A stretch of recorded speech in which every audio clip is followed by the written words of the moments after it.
የረመዳን ጾም ወራት እንዲሁም በኦርቶዶክስም የአብይ ጾም ወራት እየተገጣጠመ ህዝበ ሙስሊሙ ህዝበ ክርስቲያኑም ለሀገሩ ለምድሩ ለህዝቡ የሚጸልይበት ወደ ፈጣሪ አምላክ የሚቀርብበት ወቅት ነውና ለምድራችን ፍቅር፣ አብሮነት፣ መተሳሰብ እጅግ በጣም የበዛ በረከት እንዲሆን ፈጣሪን መፍራት እጅግ በጣም አስፈላጊነትንም ለትውልድ የሚያስተምር ነው። እኛ ደግሞ ረመዳን በመጣ ወቅት እንደዚህ ከከተማችን ነዋሪዎች ጋራ በተለይም ዝቅተኛ ገቢ ካላቸው እንዴት ናችሁ? ጾሙ ወሩ በጥሩ እያለፈ ነው ወይ? ምን ጎደላችሁ ብለን የምንጠይቅበት ፍቅራችንን የምንገልጽበት አክብሮታችንን የምንገልጽበት ወቅት ነውና ዛሬም በዚህ በኢፍጣር ፕሮግራም ስላገኘናችሁ በጣም ደስ ብሎናል። እንኳን በሰላም መጣችሁ ማለት እወዳለሁ። ከተማችን እንደምታውቁት በርካታ ሰው ተኮር ስራዎች የሚሰራበት ከምንም በላይ በስራው ከሚገኘው ጥቅም ያለፈ ሰዎች እንዲረዳዱ፣ እንዲተሳሰቡ፣ እንዲዋደዱ፣ እንዲቀራረቡ የሃይማኖት ልዩነትን በመከባበርና በማክበር አብሮነት ደግሞ እንዲበለጽግ እንዲዳብር ማድረግ ላይ ብዙ እየሰራን ያለ ነው።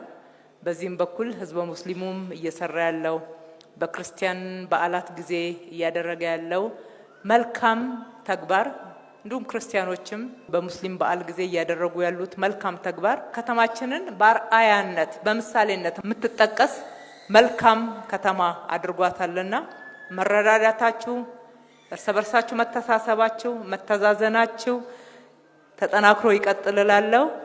መልካም የኢፍጣር ፕሮግራም ፈጣሪ አምላክ ሀገራችንን ኢትዮጵያንና ህዝቦቿን ይባርክልን። አመሰግናለሁ።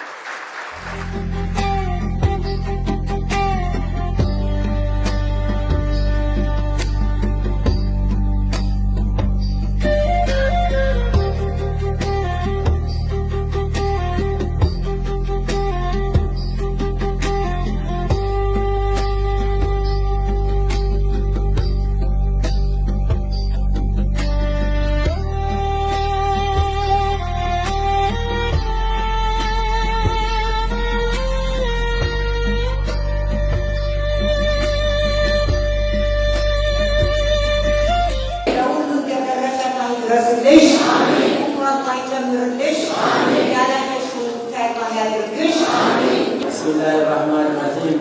Kaf adakaችሁ ህዝባችንን አላህ ያድርጋችሁ። አፍንጫው bismillah የማይመለስ ወደ ላይ እድገት የሚያሳየው አላህ ያድርጋችሁ። ሀገራችን bismillah አላህ ሰላም ያድርጋችሁ።